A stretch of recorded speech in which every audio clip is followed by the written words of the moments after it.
నమస్కారం. IView news TV వార్తలకు స్వాగతం. ముందుగా వార్తల్లోని ముఖ్యాంశాలు. అరకు కౌని మిల్లెట్ ఫుడ్ మెనూను ఆవిష్కరించిన చంద్రబాబు, గిరిజన ఆర్గానిక్ మిల్లెట్ వంటకాలను ప్రోత్సహించిన సీఎం. మిల్లెట్ ఆహారంతో గిరిజన రైతులకు మార్కెట్ అవకాశాలు. అరకు మిల్లెట్ వంటకాలను రుచి చూసిన సీఎం. రైతులకు 24 గంటల కరెంట్ ఇవ్వాలని డిమాండ్ చేసిన హరీష్. రైతులకు కేవలం 12 గంటలే కరెంట్ వస్తోందన్న హర్షిత్. విద్యుత్ అంతరాయాలపై ప్రభుత్వాన్ని నిలదీత. రైతు బంధు వెంటనే విడుదల చేయాలని డిమాండ్.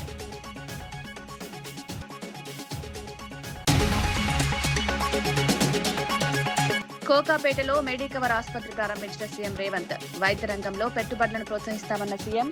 హైదరాబాద్ ఫార్మా హబ్ గా ఎదుగుతోందన్న రేవంత్. ఆధునిక వైద్య సేవలకు మెడికల్ ఆసుపత్రి ప్రారంభం. జువ్వల దిన్నెలో పరిశ్రమకు శంకుస్థాపన చేస్తున్నారు లోకేష్. డిఫెన్స్ ఇంజనీరింగ్ ప్రాజెక్టుతో ఉద్యోగావకాశాలు. మత్స్యకార కుటుంబాలకు లాభం చేకూర్చే పరిశ్రమ. స్థానిక యువతకు ఉపాధి అవకాశాలు పెరుగుతాయన్న లోకేష్.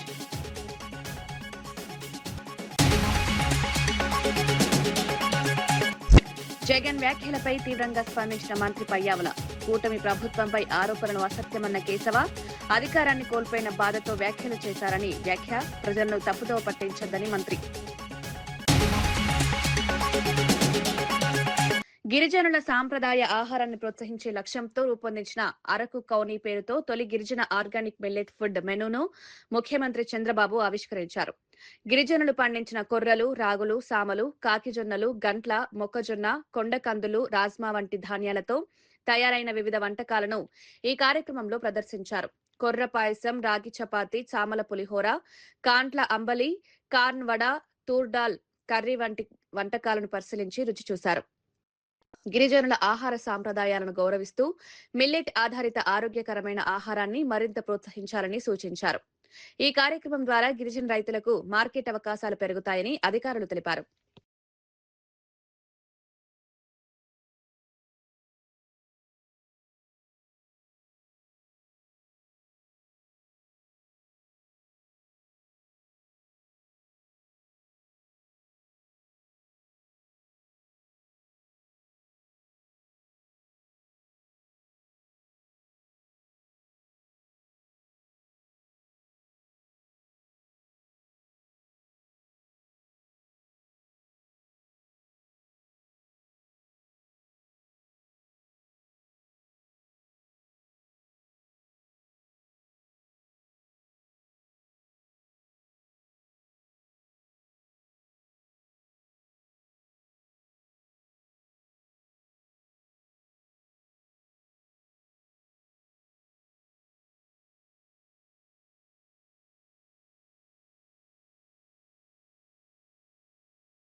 రైతులకు ఇచ్చిన హామీల విషయంలో ప్రజలు నిజాన్ని గుర్తించాలంటూ వైఎస్ఆర్సీపీ నేత ఎంవీఎస్ నాగిరెడ్డి వ్యాఖ్యానించారు. వైఎస్ జగన్మోహన్ రెడ్డి రైతు భరోసా పథకాన్ని 4 ఏళ్లు ఇస్తామని చెప్పినా 5 ఏళ్లు అందించారని గుర్తు చేశారు. కానీ ప్రస్తుత ప్రభుత్వం పీఎం కిసాన్ కు అదనంగా ప్రతి రైతుకు 20,000 రూపాయల అన్నదాత సుఖీభవ కింద ఇస్తామని చెప్పి తొలి ఏడాది అమలు చేయలేదని విమర్శించారు. రైతుల సంక్షేమంపై ఎవరు నిజంగా పనిచేస్తున్నారో ప్రజలు ఆలోచించాలని సూచించారు. ప్రభుత్వానికి వచ్చిన వెంటనే 12,500ని 13,500కి పెంచి మొదటి సంవత్సరం కూడా ఇచ్చి ఇవ్వని హామీని కూడా అమలు చేసింది జగన్మోహన్ రెడ్డి గారు. సరే, మీరేం చెప్పారు? సో అన్నదాత సుఖీభావ పేరుతో ఇదే పథకాన్ని ఇదివరకున్న పథకంతో సంబంధం లేకుండా ప్రతి రైతుకి 20,000 రూపాయలు ఇస్తాము అని చెప్పి సో ముఖ్యమంత్రి గారు మాట్లాడిన బయటలు ఇప్పటికీ కూడా సోషల్ మీడియాలో ఉన్నాయి. దాని ప్రకారం సో మేము జగన్మోహన్ రెడ్డి గారి టైంలో 53,88 లక్షల మందికి 5 సంవత్సరాల్లో 34,288 కోట్లు రైతు భరోసా కింద ఇవ్వడం జరిగింది. సో ఇప్పుడు ఈ ప్రభుత్వం మొట్టమొదటి సంవత్సరం అసలు ₹1 ఇవ్వాల అంటే 4 సంవత్సరాలే ఇస్తానని 5 సంవత్సరాలు ఇచ్చినా ఆయన అబద్ధం ఆడినట్ట. 5 సంవత్సరాలు అసలు 20,000 కాడికి ప్రతి రైతుకి ఇస్తానని చెప్పి మొదటి సంవత్సరం అసలు రాష్ట్ర ప్రభుత్వం మొత్తం ఎగ్గొట్టడం అబద్ధం ఆడినట్ట. ఒక్కసారి రైతు సోదరులారా ఆలోచించండి. సో విజ్ఞతతో ఆలోచించాలి, ఎవరు ప్రజల్ని మోసం చేస్తున్నారు, ఎవరు ప్రజలకు న్యాయం చేశారు అనేది.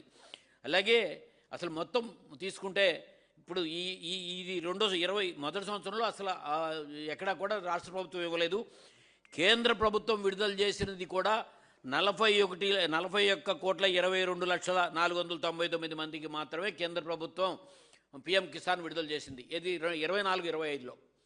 ఇక 25-26లోకి వచ్చేటప్పటికి మొదటి ఇన్స్టాల్మెంట్లో ఇక్కడ కూడా మళ్ళీ అన్నదాత సుఖీభావానేమో 46.86 లక్షల మంది, కోట్లు కాదు 86 లక్షల మంది, 46,86,86,000 మందికి 5,000 కాడికి 2,343 కోట్లు రాష్ట్ర ప్రభుత్వం విడుదల చేసింది. పిఎం కిసాన్లోకి వచ్చేటప్పటికి 41,22,499 మంది రైతులకి 2,000 కాడికి 824 కోట్లే విడుదల చేశారు. అంటే ఇక్కడ 53,58,000 మంది రైతుల నుంచి రాష్ట్ర ప్రభుత్వం ఏమో 46,86,000 మందికి తీసుకొచ్చింది. పిఎం కిసాన్లోనేమో 41,22,000 మందికి పిఎం కిసాన్. అసలు ఈ రెండు ఎట్లా కలిసినాయి? మీరు చెప్పేది మళ్ళీ మీరు విడుదల చేశామని మొదటి వాయిదా కూడా 3,167 కోట్లు విడుదల చేశామన్నది కూడా ఈ 46.86 లక్షల మందికి 5,000, 41.22 లక్షల మందికి 2,000తో కలిపి మీరు చెప్పారు. ఇక రెండవ ఇన్స్టాల్మెంట్ కూడా తీసుకుంటే కూడా సేమ్ ఇష్యూ, అంటే 5,64,000 మందికి మీకు కేంద్ర ప్రభుత్వం విడుదల చేసే పిఎం కిసాన్కి మధ్యన తేడా ఉంది. మీరు జగన్మోహన్ రెడ్డి గారు విడుదల చేసిన దాంట్లో తీసుకుంటే దగ్గరగా 7 లక్షల మందికి మీరు అసలు అన్నదాత సుఖీభావ ఇవ్వట్లేదు. కౌలు రైతులకి ఇస్తామన్నారు, ఎక్కడ కూడా కౌలు రైతులకు ఇవ్వటం లేదు. ఇక రెండో ఇన్స్టాల్మెంట్ కూడా సేమ్ ఇష్యూ జరిగింది. సో రాష్ట్ర ప్రభుత్వం ఏమో 46.85 లక్షల మందికి ఈ ఇష్యూ చేసింది. అది అన్నదాత సుఖీభావ కింద 2,342.92 కోట్లు. పిఎం కిసాన్ దగ్గరికి వచ్చాడు రెండో ఇన్స్టాల్మెంట్లో మళ్ళీ 39.60 లక్షల మందికే వచ్చేశారు. అంటే 41.22 నుంచి రెండో ఇన్స్టాల్మెంట్లో 39.60 లక్షల మందికే వచ్చేశారు. అంటే ఇది వైఎస్ఆర్సీపీ విలువలు విశ్వసనీయతకు ప్రతీకగా నిలిచిందని పార్టీ అధ్యక్షుడు వైఎస్ జగన్మోహన్ రెడ్డి తెలిపారు. తాడేపల్లిలోని పార్టీ కేంద్ర కార్యాలయంలో జరిగిన ఆవిర్భావ దినోత్సవ కార్యక్రమంలో పాల్గొన్నారు. మహానేత వైఎస్ రాజశేఖర రెడ్డి విగ్రహానికి పూలమాల వేసి నివాళులర్పించారు. వైఎస్ఆర్సీపీ తన ఒక్కరిదే కాదని కోట్లాది అభిమానుల పార్టీ అని స్పష్టం చేశారు. కాంగ్రెస్, టీడీపీ ఎన్నో కుట్రలు చేసినప్పటికీ తాను వెనక్కి తగ్గలేదన్నారు. దేవుడి ఆశీస్సులు, ప్రజల ఆశీర్వాదంతో పార్టీ మరింత బలంగా నిలబడుతుందని పేర్కొన్నారు.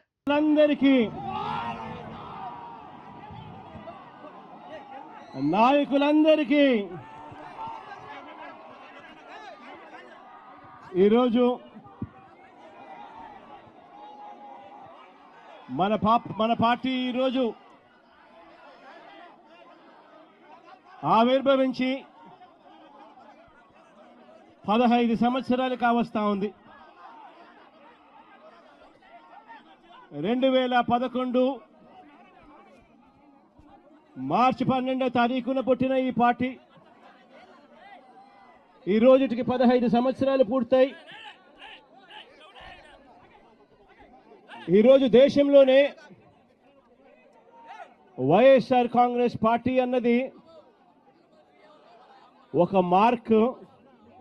ఈరోజు దేశ రాజకీయాలలో ఈరోజు ప్రబలంగా కనిపిస్తా ఉన్న మార్కు. 15 సంవత్సరాల కిందట ఈ పార్టీ ఎలాంటి పరిస్థితిలో పుట్టింది అన్నది మనమందరం కూడా ఒక్కసారి జ్ఞాపకం తెచ్చుకుంటే, ఈ పార్టీ ఆ రోజు నల్ల కాలువలో ఇచ్చిన ఒక మాట ఈరోజు వైఎస్ఆర్ కాంగ్రెస్ పార్టీ స్థాపనకు, ఎదుగుదలకు కారణమైంది. ఆ ఒక్క మాట.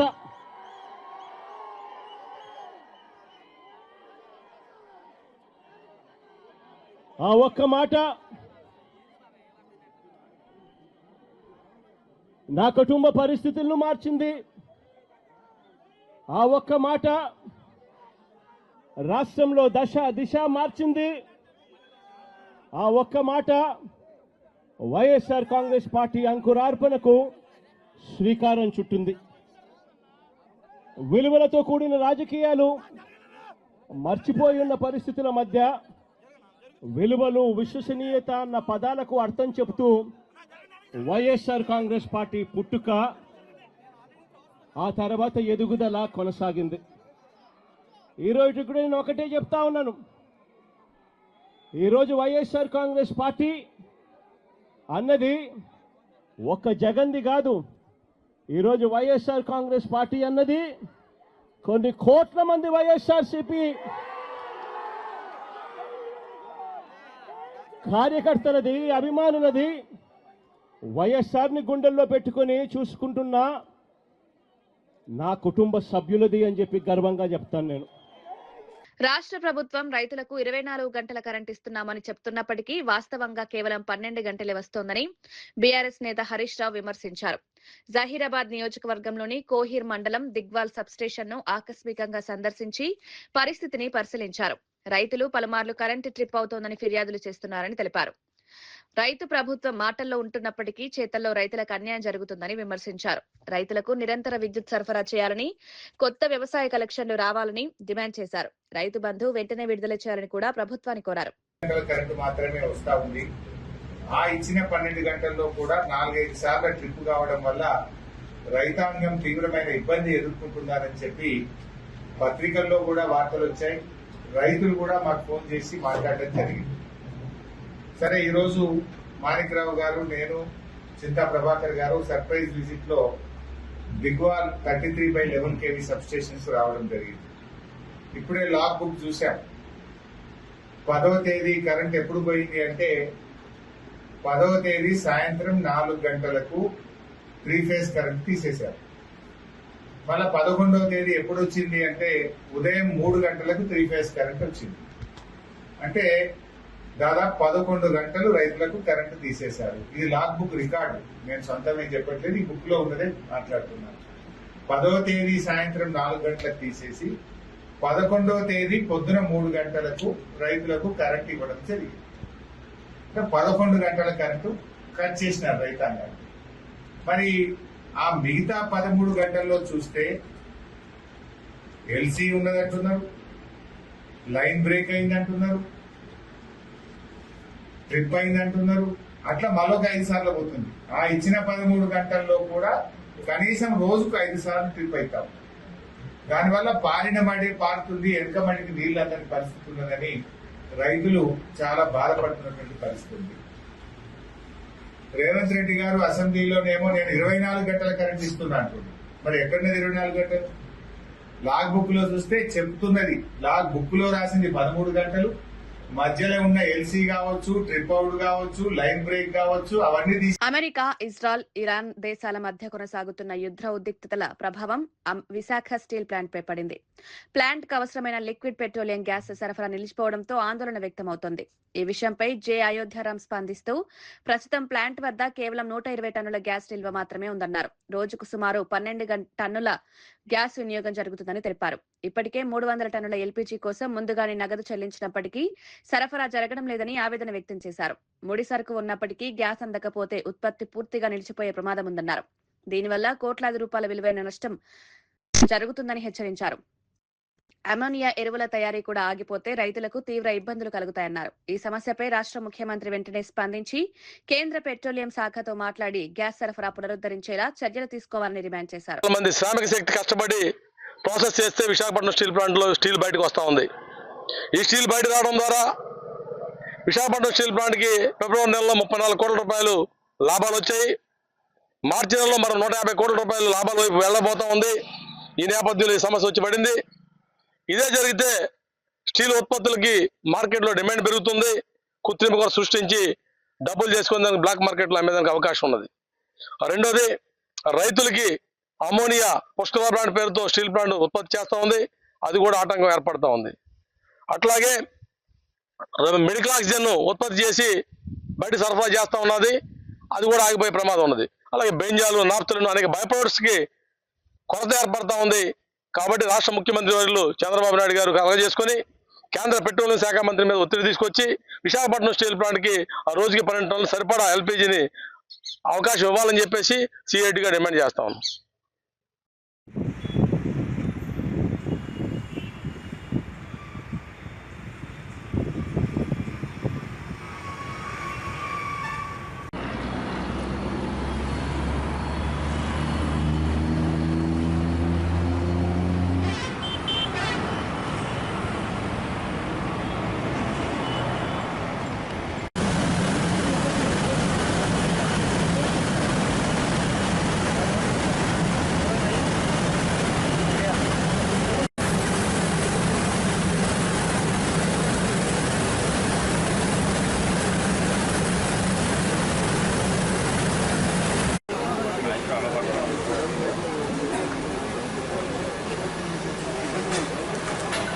రాష్ట్రంలో కాంగ్రెస్ ప్రభుత్వం ప్రజాస్వామ్య వ్యవస్థను గౌరవించడం లేదని మాజీ ఎమ్మెల్సీ కర్నె ప్రభాకర్ విమర్శించారు.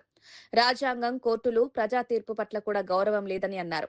ఆమనగల్, తొర్రూర్, కేతనపల్లి, జనగాం, ఇబ్రహీంపట్నం వంటి పలు మున్సిపాలిటీల్లో బీఆర్ఎస్ గెలిచినా ప్రభుత్వం పోలీసులను అడ్డం పెట్టుకుని అధికారాన్ని కైవసం చేసుకునే ప్రయత్నం చేస్తోందని ఆరోపించారు. ప్రజలు ఇచ్చిన తీర్పును గౌరవించకుండా ప్రభుత్వ వ్యవహారం కొనసాగుతోందని విమర్శించారు. ప్రజాస్వామ్యాన్ని కాపాడాల్సిన బాధ్యత ప్రభుత్వానిదేనని కర్నె ప్రభాకర్ స్పష్టం చేశారు. దాదాపుగా మేము స్ట్రైట్ గా మొన్నటి మున్సిపల్ ఎన్నికల్లో 28 నుండి 30 మున్సిపాలిటీల్లో గెలిచినాం.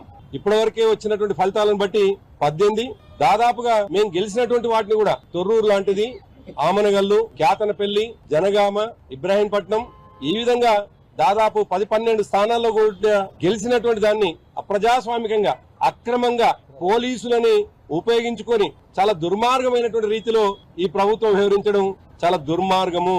అదే కాదు, సాక్షాత్తు చట్టాలను గౌరవించాల్సినటువంటి స్పీకర్ గారు కూడా ఏకగ్రీవంగా బీఆర్ఎస్ కౌన్సిలర్ గెలిస్తే వికారాబాద్ లో సర్టిఫికెట్ తీసుకోక ముందుకే ఆయన మెడలో కాంగ్రెస్ కండువా కప్పడం అనేటువంటిది ఏ రకంగా రాజ్యాంగ హక్కులని ఈ స్పీకర్ గారు గౌరవిస్తున్నారో చాలా స్పష్టంగా అర్థమవుతున్నది. మేము సూటిగా ఈ ప్రభుత్వాన్ని అడుగుతా ఉన్నాం. ఇవాళ కేతనపల్లి కావచ్చు, ఇబ్రాహీంపట్నంలో 3 వారాల్లో ఎన్నికలు నిర్వహించాలని కోర్టు చెప్తే 3వ తేదీన ఇబ్రాహీంపట్నం తీర్పు వచ్చింది, ఆర్డర్ వచ్చింది. అదేవిధంగా 10వ తేదీన కేతనపల్లికి సంబంధించింది. మరి 3వ తేదీన వెలువడ్డటువంటి ఇబ్రాహీంపట్నం ఆర్డర్ లో చాలా స్పష్టంగా ఇప్పటికే ఎన్నికల ప్రక్రియ కంప్లీట్ అయింది. అక్కడ వెలువరించాల్సింది కేవలం ఎన్నికల కమిషన్ చైర్మన్ ని మాత్రం ప్రకటించాల్సినటువంటి అవసరం ఉన్నది. దాన్ని కూడా తాత్సారం చేస్తా ఉన్నారు. ఇంకా దుర్మార్గం ఏంటంటే అక్కడ 13 సీట్లు గెలుచుకుని ఉన్నాం మేము ఇబ్రాహీంపట్నంలో, 7 మాత్రమే కాంగ్రెస్ పార్టీ గెలిచింది. దుర్మార్గంగా దాన్ని గుంజుకునేటువంటి ప్రయత్నం చేస్తా ఉన్నారు. ఇప్పటికి నెల 15 రోజులుగా ఒక ప్రహసనంగా కొనసాగుతా ఉన్నది. అదే కాదు, కేతనపల్లిలో దాదాపు 14 స్థానాల్లో మేము గెలిస్తే 7 స్థానాల్లో మాత్రమే కాంగ్రెస్ గెలిస్తే అక్కడ అక్రమంగా మా పార్టీ మాజీ పార్లమెంట్ సభ్యుడు, మా పార్టీ మాజీ శాసనసభ్యుడు బాల్క సుమన్ గారి పైన అక్రమ కేసులు పెట్టి దాదాపు 16 రోజులు. దేశంలో కోవిడ్ లాంటి మరో పెద్ద సంక్షోభం వచ్చే ప్రమాదం ఉందని కాంగ్రెస్ నేత రాహుల్ గాంధీ హెచ్చరించారు. గ్యాస్, పెట్రోల్ తో పాటు అన్ని ఇంధనాలు భవిష్యత్తులో సమస్యగా మారే అవకాశం ఉందన్నారు. దీనికి ప్రధాన కారణం దేశ ఇంధన భద్రత దెబ్బతినడం, లోపభూయిష్ట విదేశాంగ విధానమని విమర్శించారు. అంతర్జాతీయ పరిస్థితులను దృష్టిలో ఉంచుకుని ప్రభుత్వం ముందస్తు చర్యలు తీసుకోవాలని సూచించారు. ఇంధన రంగంలో సరైన వ్యూహాలు అమలు చేయకపోతే దేశ ఆర్థిక వ్యవస్థపై ప్రభావం పడే అవకాశం ఉందని తెలిపారు. इसके बारे में मैं बोलना चाह रहा था, बट कोई नया प्रोसीजर चालू हुआ है कि मंत्री पहले डिसाइड करेगा, फिर मैं बोलूंगा, फिर मंत्री रिप्लाई करेगा. तो ठीक है, let's see what happens. But basically main चीज क्या है, that gas is going to be a problem, petrol is going to be a problem, all fuel is going to be a problem. Because essentially our energy security has been compromised. Flawed foreign policy has created this problem. Now, it doesn't matter. अभी क्या करना है, अभी prepare करना है. अभी आपके पास थोड़ा सा टाइम है,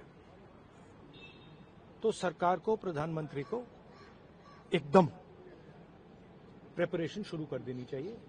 क्योंकि अगर प्रिपरेशन नहीं की तो फिर करोड़ों लोगों का जबरदस्त नुकसान होगा. कोविड के जैसे कोविड से निपट लिया था वैसे ही निपट लेंगे. राहुल जी वो कह रहे हैं कि जैसे कोविड से it's a much bigger issue. It's a much bigger issue than oil is being allowed, oil is not being allowed. This is this war is fundamentally about the current world order. Right? This is a much bigger thing than Iran is allowing us to allow fuel, not allow fuel. We are going into an unstable time. When you go into an unstable time, you have to change your mindset. You cannot have the same mindset, right? So what I'm suggesting to the government is that they now start to think deeply about what are the possibilities and what do we have to do to make sure that हमारे लोगों को नुकसान ना हो. I'm not making any political statement. I'm just saying that I can see that a big problem is coming, right? And सुनिए, और अगर ये ईरान के लेवल पे अभी रिजॉल्व हो जाए तब भी ये प्रॉब्लम नहीं जा रहा है, क्योंकि दुनिया बदल रही है, स्ट्रक्चर बदल रहा है। तो हमें माइंडसेट बदलना है, और अगर हम माइंडसेट नहीं बदलेंगे, क्लैरिटी से काम नहीं करेंगे और हिंदुस्तान की रक्षा, हिंदुस्तान को सेंटर बना के नहीं करेंगे तो प्रॉब्लम होगा। वो तो कह रहे हैं कि ऐसे कोविड के साथ निपट लिए, प्रधानमंत्री ने कल कहा कि ऐसे कोविड से निपट लिए, हम तो इससे भी निपट लेंगे। देखिए आप कुछ भी कह सकते हैं, there is a central problem here and I've been saying the problem is the Prime Minister is not able to function as the Prime Minister of India, and there's a reason for it, right? He's trapped now. Anyway, he still needs to make sure currently that the people of India are protected. He needs to make sure that our energy security is managed by us, that we are taking the decisions about our energy security, right? So that's all I'm saying. I hope the government listens to what I'm saying, because अगर नहीं सुनेगी तो बहुत बुरा नुकसान होने वाला है। Hyderabad Kokapet financial district లో నూతనంగా నిర్మించిన మెడికవర్ ఆసుపత్రిని ముఖ్యమంత్రి రేవంత్ రెడ్డి ప్రారంభించారు. ఈ సందర్భంగా ఆయన మాట్లాడుతూ ప్రపంచ ఫార్మా బల్క్ డ్రగ్స్ ఉత్పత్తిలో హైదరాబాద్ 40% వాటాతో అగ్రగామిగా ఉందన్నారు. వైద్య రంగంలో పెట్టుబడులు పెట్టడం రాష్ట్రానికి ప్రయోజనకరమని పేర్కొన్నారు. యువ పారిశ్రామికవేత్తలను ప్రోత్సహించడం ప్రభుత్వ విధానమన్నారు. మెడికవర్ వంటి సంస్థలు వైద్య సేవలను విస్తరించడం అభినందనీయమని తెలిపారు. ఎందుకు ప్రతి ప్రారంభోత్సవ కార్యక్రమానికి నేను హాజరవుతున్నా అంటే, యంగర్ జనరేషన్ని కమిట్మెంట్ కన్విక్షన్తో వృత్తిని నిర్వహిస్తున్న వాళ్ళని గుర్తించాలి, ప్రోత్సహించాలి అనేది తెలంగాణ రాష్ట్ర ప్రభుత్వం యొక్క విధానము. ఆ విధానానికి లోబడి ఈరోజు మీరు నిర్వహిస్తున్నందుకు మిమ్మల్ని మనస్ఫూర్తిగా నేను అభినందిస్తున్న తెలంగాణ రాష్ట్ర ప్రభుత్వం తరఫున. ఈ దేశంలో ముఖ్యంగా హైదరాబాద్ నగరానికి ఒక ప్రత్యేకత ఉన్నది. చాలామందికి చాలా విషయాలు తెలిసి ఉన్నా సమయానికి గుర్తురావు. ఈరోజు ఈ దేశంలోనే కాదు ప్రపంచంలోనే ఫార్మా బల్క్ డ్రగ్స్లో హైదరాబాద్కి ఒక ప్రత్యేకమైన స్థానం ఉంది. ఈ దేశం ఉత్పత్తి చేసే బల్క్ డ్రగ్స్లో అవర్ షేర్ ఈజ్ 40%. హైదరాబాద్ నుంచి ఈరోజు బల్క్ డ్రగ్స్ ఉత్పత్తిలో 40% మన రాష్ట్రము, మన నగరం యొక్క వాటా ఉన్నది అని అంటే, అదేవిధంగా మన ప్రపంచమే ఒక సంక్షోభాన్ని ఎదుర్కొన్నది. కోవిడ్ 2019 కోవిడ్ ఎలా ఉంటుందో, ఎలా వస్తుందో, ఎవరికి వస్తుందో, దీన్ని ఎవరు పరిష్కరించగలరో అని ఎవరికీ అర్థం కాని పరిస్థితిలో ప్రపంచంలో 4 కోవిడ్ వ్యాక్సిన్స్ని ఉత్పత్తి చేస్తారు. దేశంలో గృహ వినియోగ గ్యాస్ సిలిండర్ల కొరత లేదని కేంద్ర పెట్రోలియం శాఖ మంత్రి హర్దీప్ సింగ్ పూరి స్పష్టం చేశారు. లోక్సభలో సభ్యుల ప్రశ్నలకు సమాధానమిచ్చారు. దేశంలో పెట్రోల్, డీజిల్, ఏటీఎఫ్ సరఫరాలో ఎలాంటి ఆటంకాలు లేవని తెలిపారు. దేశంలోని రిఫైనరీలు పూర్తి సామర్థ్యంతో పనిచేస్తున్నాయని విమర్శించారు. గల్ఫ్ దేశాల నుంచి అవసరమైన మేరకు గ్యాస్ దిగుమతి చేసుకుంటున్నామన్నారు. గ్యాస్ సరఫరాపై అపోహలు అవసరం లేదని స్పష్టం చేశారు. గ్యాస్ సిలిండర్లను బ్లాక్ మార్కెట్లో విక్రయించే వారిపై కఠిన చర్యలు తీసుకుంటామని హెచ్చరించారు.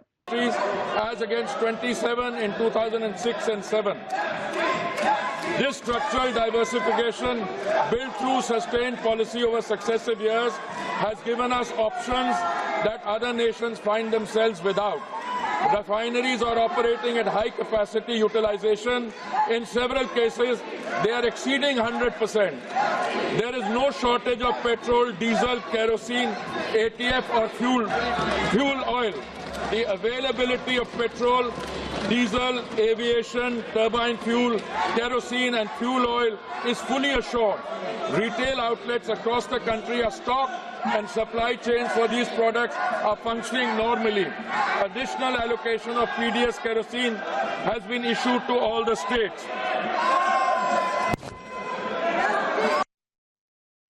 గ్రామాల అభివృద్ధికి ప్రభుత్వం అందించే నిధులను సక్రమంగా వినియోగించాలని మంత్రి పొంగులేటి శ్రీనివాసరెడ్డి సర్పంచ్లకు సూచించారు. ఖమ్మంలో నిర్వహించిన సర్పంచ్ల శిక్షణ కార్యక్రమంలో పాల్గొని మాట్లాడారు. ప్రజా ప్రతినిధులు ప్రజల నమ్మకాన్ని నిలబెట్టుకునే విధంగా పనిచేయాలని సూచించారు. గ్రామాల్లో అభివృద్ధి పనులు పారదర్శకంగా జరగాలని పేర్కొన్నారు. కూసుమంచిలో ముస్లిం మహిళలకు కుట్టు మిషన్లు, రంజాన్ తోఫాలను పంపిణీ చేశారు. ఇందిరా మహిళా శక్తి పథకంపై మహిళలకు అవగాహన కల్పించారు. మన సొంత డబ్బుని ఎలానైతే సద్వినియోగం చేస్తామో, దుర్వినియోగం కాకుండా ఆ డబ్బుకి కాపలాగా మనం ఉంటామో, ప్రజాప్రతినిధులుగా ప్రజల దీవెనలతో ఉన్న మనందరం ఆ డబ్బుకి కాపలాదారులుగా ఉండి ప్రజలకి మంచి జరిగే విధంగా చట్ట పరిధిలో చట్టంలో ఉన్న అంశాలకు అనుగుణంగా ఆ డబ్బుని సద్వినియోగం చేయాలని మనస్ఫూర్తిగా ముఖ్యంగా నా సర్పంచుల్ని ఈ వేదిక ద్వారా అభ్యర్థిస్తున్నాను. నెల్లూరు జిల్లా జువ్వలదిన్నెలో సాగర్ డిఫెన్స్ ఇంజనీరింగ్ పరిశ్రమకు మంత్రి నారా లోకేష్ శంకుస్థాపన చేశారు.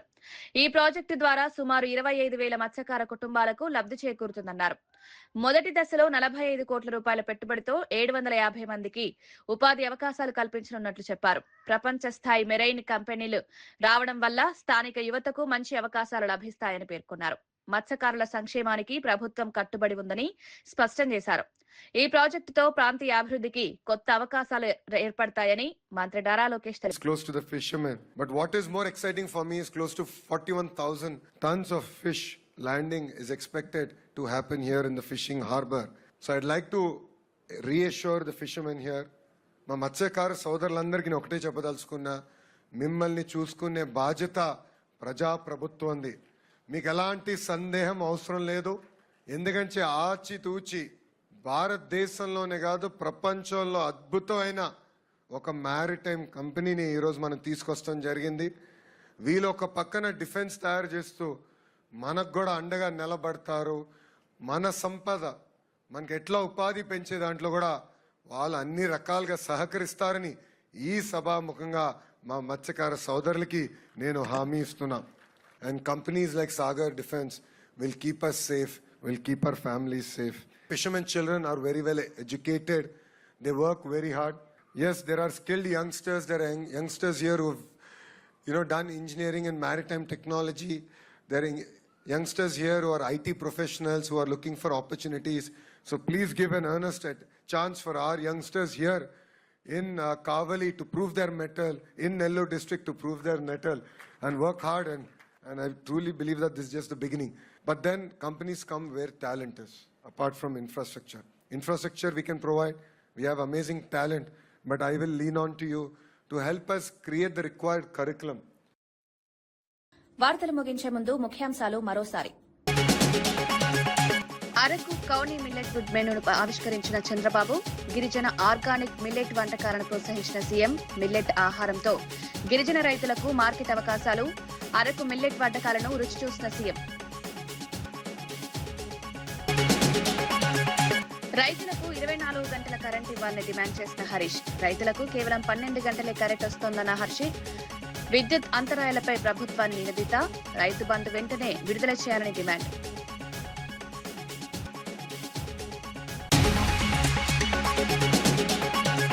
కోకాపేటలో మెడికవర్ ఆసుపత్రి ప్రారంభించిన సీఎం రేవంత్. వైద్య రంగంలో పెట్టుబడులను ప్రోత్సహిస్తామన్న సీఎం. హైదరాబాద్ ఫార్మా హబ్ గా ఎదుగుతోందన్న రేవంత్. ఆధునిక వైద్య సేవలకు మెడికల్ ఆసుపత్రి ప్రారంభం. జువ్వలదిన్నెలో పరిశ్రమకు శంకుస్థాపన చేస్తున్నారు లోకేష్. డిఫెన్స్ ఇంజనీరింగ్ ప్రాజెక్టుతో ఉద్యోగావకాశాలు. మత్స్యకార కుటుంబాలకు లాభం చేకూర్చే పరిశ్రమ. స్థానిక యువతకు ఉపాధి అవకాశాలు పెరుగుతాయన్న లోకేష్.